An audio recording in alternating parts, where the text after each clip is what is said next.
Ouvrons à présent une page de littérature et intéressons-nous à la sécurité économique de la Côte d'Ivoire face à la menace terroriste. Cet ouvrage, rédigé par l'économiste ivoirien Dr Sylvain Guessant, a pour ambition d'analyser les différentes menaces qui pèsent sur l'économie ivoirienne et de proposer des solutions pour y faire face. Il apporte ainsi sa contribution à éveiller les consciences ivoiriennes et africaines.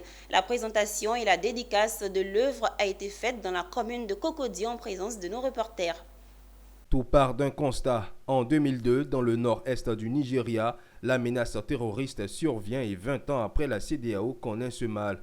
Les attaques terroristes dans le nord du Mali en 2012 et ceux de Grand Bassam en 2016 ont suscité les écrits de l'auteur du livre La sécurité économique de la Côte d'Ivoire face à la menace terroriste, une œuvre parue le 24 juillet 2023.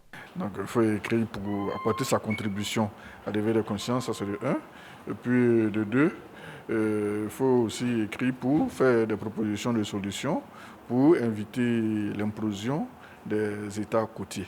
Donc il y avait nécessité, il y avait urgence qu'un regard intérieur et non pas un regard extérieur puisse faire des propositions, décrire la situation telle qu'on la vit et faire des propositions de solutions.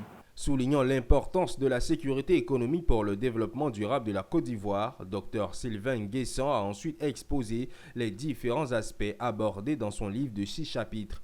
Il a ainsi analysé les conséquences des attaques terroristes sur les différents secteurs de l'économie ivoirienne tels que le tourisme, l'agriculture. Il a également mis en évidence les liens étroits entre sécurité économique et sécurité nationale, soulignant l'importance de la collaboration entre le secteur public et privé pour faire face à cette menace. Il faut continuer sur la lancée. Le tout militaire ne suffit pas. Il faudra occuper sérieusement les jeunes. Voilà, que les jeunes deviennent moins vulnérables au discours radicaliste. Donc, que ce soit le nord, que ce soit l'ouest, que ce soit le centre, il faudra, le sud-l'est, toutes les parties de la Côte d'Ivoire, il faudra occuper sainement les jeunes, de sorte qu'ils demeurent moins sensibles au discours du radicalisme. La présentation du livre de 264 pages s'est terminée par une séance de dédicace. Spécialiste en prospective, défense et sécurité, Dr Sylvain Guessant est analyste consultant auprès de plusieurs organisations.